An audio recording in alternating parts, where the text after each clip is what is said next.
নমস্কার বন্ধুরা, আজকে রান্না করব মূলো শাকের ভাজা। তাই প্রথমেই আমি কড়াইতে তেল দিয়ে দিচ্ছি।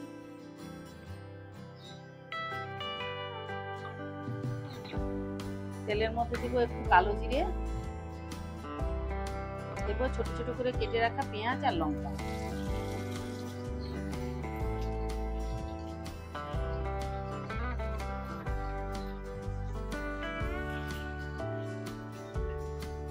দেবো একটু হলুদের গুঁড়ো,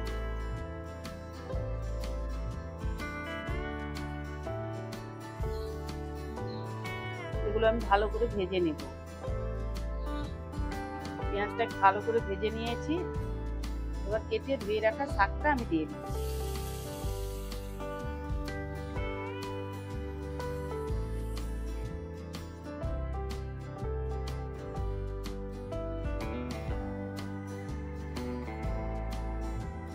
দিয়ে দেবো স্বাদ মতো লবণ,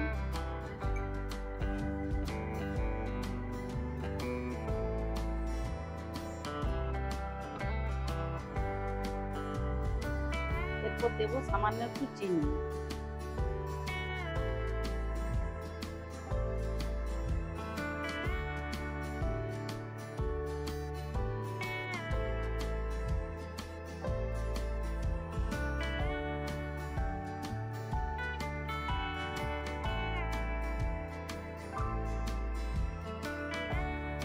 শাকের ভাজাটা আমার কমপ্লিট হয়ে গেল। রেসিপিটি কেমন হয়েছে কমেন্ট করে একটু জানাবেন।